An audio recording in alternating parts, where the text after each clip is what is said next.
Hello students, this is Khushveer. So today we will study the chapter number 1, Earth in the solar system. Now as you all are aware, अर्थ किसे कहते हैं? हमारी जो पृथ्वी है उसे अर्थ कहते हैं। और सोलर सिस्टम क्या होता है? सौर मंडल। आपने देखा होगा कई बार रात को आसमान में तारे दिखाई देते हैं, चांद दिखाई देता है। सो देखने में it seems very beautiful and the twinkling of stars and all that. Or you would have also seen that sometimes the moon is full and sometimes it's not there and sometimes it's very small and it gets bigger and it gets smaller, छोटा और बड़ा होता रहता है। तो जो पूर्णम जिसे हम कहते हैं या पूर्णिमा कहते हैं, that is called as full moon night, and the one in which the moon is not visible, which is called amavasya, is called new moon night. So the sun, the moon and all those objects shining in the night sky are called celestial bodies. अब जितने भी ब्रह्मांड में जितने भी चीज़ें जो हमको दिखती हैं हमारे पूरे सौर मंडल में, जैसे सूरज, चांद, तारे, वो सब they are called as celestial bodies. Now some celestial bodies are very big and hot. कुछ celestial bodies बहुत बड़ी होती हैं, बहुत गर्म होती हैं, कुछ छोटी होती हैं. इट डिपेंड्स, उनके अंदर कंपोजिशन अलग होता है, उनके अंदर गैसेस जो होती हैं they differ. For example if you talk about sun is a star and sun has its own heat and light and which it emits in a large amount. These celestial bodies are called stars. Now sun is a star. तो सन भी एक star है और stars की अपनी खुद की एक एनर्जी होती है अपनी, और वो अपनी एनर्जी बना के हीट देते हैं.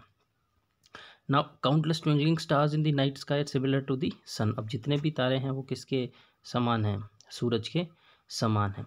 अच्छा, आपने एक और चीज़ नोटिस की होगी कि जैसे जैसे अब आप देखोगे तो एरोप्लेन अगर आप देखते हो, when you see an aeroplane, so it seems very small, बहुत छोटा दिखाई देता है. होता बहुत बड़ा है, जब नज़दीक से देखोगे तो बहुत ज़्यादा बड़ा होता है, लेकिन जब वो आसमान में उड़ता है तो बिल्कुल छोटा सा दिखाई देता है. वो किस लिए? क्योंकि वो बहुत दूर होता है. तो तारे जो हैं वो भी बहुत ज़्यादा दूर हैं, इस वजह से क्या होगा? तारे आपको बिल्कुल छोटे दिखाई देंगे. Know while watching the night sky, आपने देखा होगा कई पैटर्न्स बने होते हैं. अगर आप ध्यान से देखो तो एक चम्मच का शेप भी दिखाई देता है, जिसे सप्तऋषि कहा जाता है, 7 स्टार्स कहा जाता है. तो कॉन्स्टलेशन क्या होता है? जो इन स्टार्स का जो एक ग्रुप होता है ना, जो कोई डिज़ाइन या कोई पिक्चर डिपिक्ट करे, उसे क्या कहा जाता है? कॉन्स्टलेशंस कहा जाता है. अब एक उर्सा मेजर या फिर बिग बियर कह लें, इस वन सच कॉन्स्टलेशन. सबसे आसानी से जो पहचाना जाने वाला है वो सप्तऋषि जो मैं आपको बता रहा हूँ, उसमें 7 स्टार्स होते हैं और वो एक स्पून की शेप बनाते हैं. अब आप किसी से भी पूछना, बाकी के जो भी हैं आप, और इसके अंदर डिफरेंस भी होता है. फॉर एग्जांपल सर्दियों में भी आपको कुछ देखने को मिलेगा. And in ancient times people use to determine directions during the night with the help of stars. पुराने समय में किस प्रकार से दिशा को ढूंढा जाता था, या कहीं जाना है तो किस प्रकार से जाया जाता था? वो इस प्रकार से जाया जाता था कि स्टार्स को देख के और फिर व्यक्ति पहचान कर लेते थे. अब यहाँ पे इस पिक्चर के अंदर देखो, ये 7 स्टार्स दिख रहे हैं आपको, सप्तऋषि. तो ये एक स्पून की शेप में, देखो एक स्पून चम्मच की शेप में है ये. और नॉर्थ स्टार देखो, अब जो स्पून के अंदर जो आगे के जो 2 हैं उनसे स्ट्रेट सीधा ऊपर नॉर्थ स्टार दिखाई दे रहा है.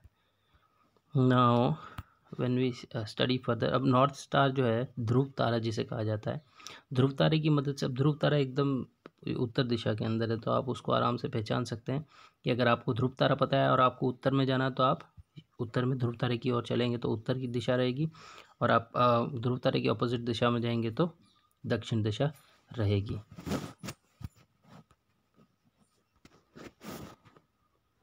Right, and now as we see, some celestial bodies do not have their own heat and light.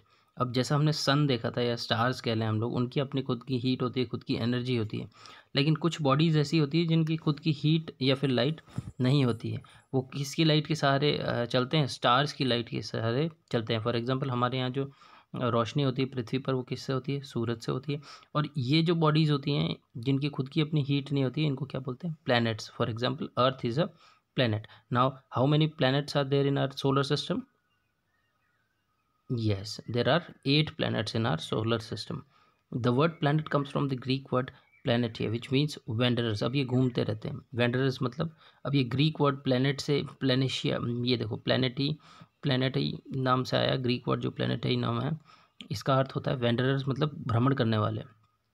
तो अब आपने देखा होगा कि सूर्य के चारों ओर ये लोग परिक्रमा लगाते रहते हैं. इस वजह से इनका नाम क्या रख दिया है? प्लैनेट्स रख दिया है. Now, the solar system, it has a sun and 8 planets and satellites also. तो हर एक ग्रह की अपनी खुद की सैटेलाइट्स है, और कुछ यूं ही घूमते फिरते, जो आपने देखा होगा एस्टेरॉइड्स और मेटेरॉइड्स का नाम सुना होगा, जो भ्रमण करते रहते हैं पूरे ब्रह्मांड के अंदर इधर से उधर. ये कुछ नहीं, ये प्लैनेट्स नहीं होते, ये कुछ टुकड़े आप कह सकते हो, केमिकल जो टुकड़े होते हैं, इन्हीं के टूटे हुए. For example the big bang theory you would have heard, कि उसके अंदर जो है ब्रह्मांड एक था, और फिर फटने से एक बहुत बड़ा इसके अंदर विस्फोट हुआ, जिसकी वजह से ये स्टार्स बन गए, ये प्लैनेट्स बन गए, और जो बाकी के जो बच गए वो एस्टेरॉइड्स और मेटेरॉइड्स रह गए. Now when we talk about the sun, now sun is the centre of the solar system, बीचों बीच है, एंड बहुत बड़ा है ये, बहुत बड़ा, और इसके अंदर बहुत सारी गैसेस भी हैं.